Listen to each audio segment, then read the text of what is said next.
Good morning, guys. Once again, we will discuss about the DC analysis of the CMOS inverter.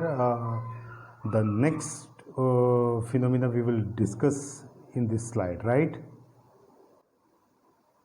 So here we'll have different regions. Means when we talk about the region number 1.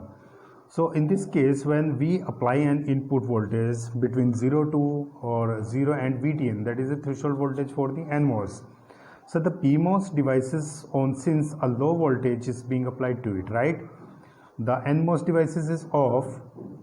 So therefore we can say that there is no current flow either in the devices. So VDD is available at the Vout terminal simply, right? So the PMOS devices is forward bias.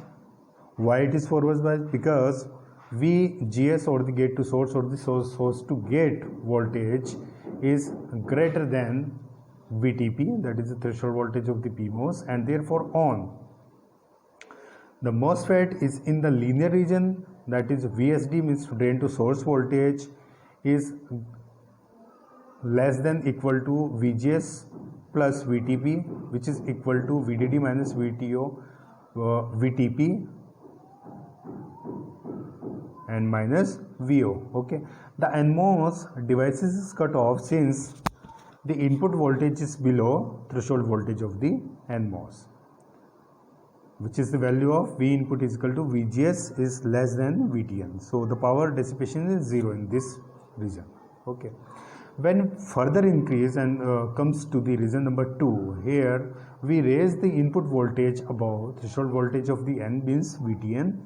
So we find that the PMOS devices remains in the linear mode, and the NMOS is starting to turn on.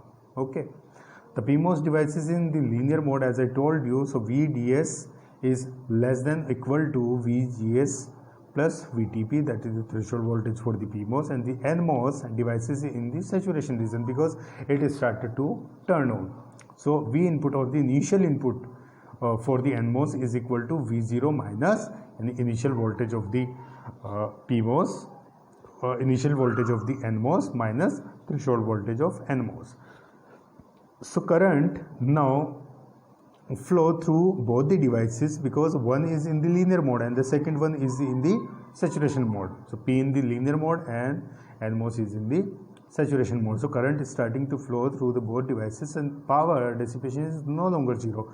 But at starting that we find that at the region 1 the power dissipation is at the 0 level, right? But now we are not supposed to get the 0 power dissipation because the both of the transistor R's is about to on. One is in the linear mode and the NMOS is in the saturation mode. So the maximum allowable input voltage at the low logic state, that is VIL, occurs in this region. Okay, so that's why we put the value at the x-axis is VIL, right?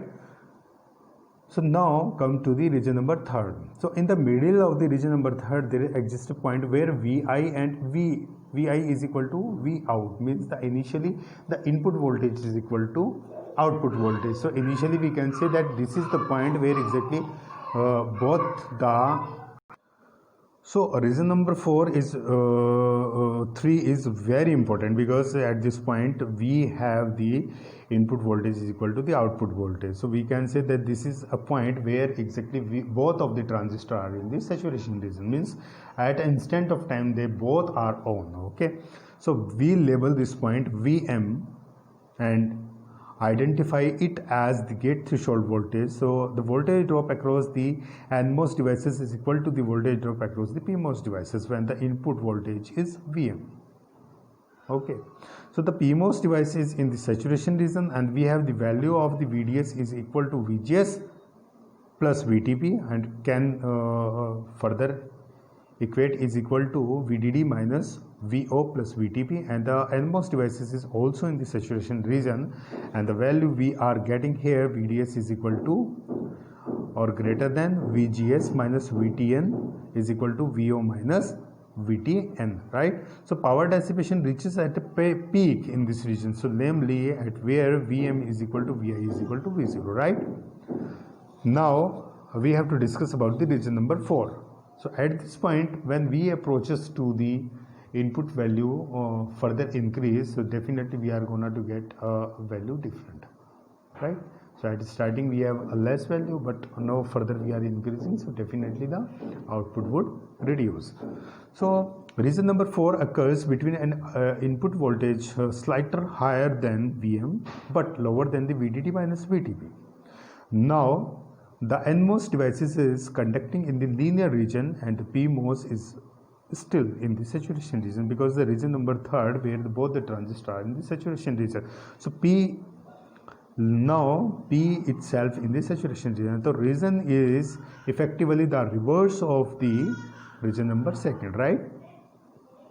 So the PMOS devices is in the saturation region where we are getting the value of VST or VDS is greater than equal to VGS plus VTP, which is equivalent to the VDD minus VO plus VTP, and the NMOS devices is forward bias where we are getting the value of input voltage, that is Vi is equal to VGS, which is greater than VTN, and therefore this is on. Okay, so the MOSFET is in the linear region where we are getting the value Vi is equal to VDS, which is less than equal to VGS minus VTN is equal to V0 minus VTN.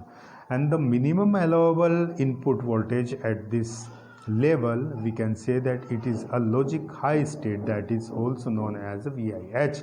So VIH, VIL, VOH, VIL, these all the points which we basically need for the calculating or determining the noise margin for the particular devices, right?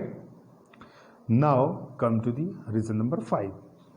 So the NMOS wants to conduct, but its drain current is severely limited due to the PMOS devices only letting through a tiny leakage current. Okay, so because of the existence of the PMOS leakage current, so the NMOS wants to conduct, but the drain current is severely limited, so that's why it is not about to conduct, right? The PMOS devices is cut off and the input is at the VDD, or we can say that the VGS is equal to 0 volt. The NMOS devices is forward bias where we'll get a value Vi is equal to VGS, which is greater than VTN, and therefore this is on, right? The MOSFET is in the linear region. Vi is equal to VDS, which is less than equal to VGS minus VTN, and the total power dissipation is 0, just as in the region number 1. So we discussed about the region number 1, 2, 3 and 4 and 5, right? So at the third number point where we are getting the value and the PMOS and the NMOS are both are in the saturation mode, and we are getting the value Vi is equal to V dot. So this is most important point, right? So here we can conclude about this topic where we have shown you the data by which you can understand where in which region the PMOS is on, PMOS is in linear mode, PMOS is in cutoff mode and the saturation mode, right? So we talk about the region number 1 where we are getting the NMOS is in the cutoff region and PMOS is in the linear region, right? Second region, NMOS is in the saturation region and PMOS is in the linear region. Third region, NMOS and the PMOS both are in the saturation region.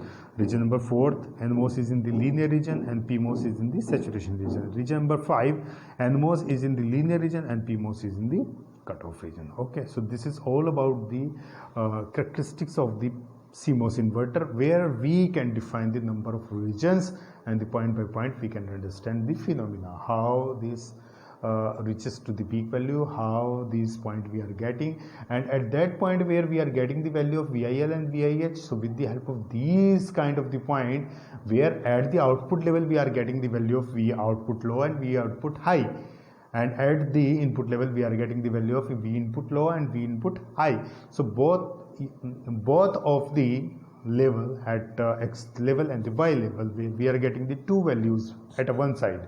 So all the 4 values basically are using to determine the noise margin for the particular circuit or determine the noise margin of the circuitry. Okay, so this is all about the characteristics of the CMOS inverter. Hope you got the point. Thank you so much.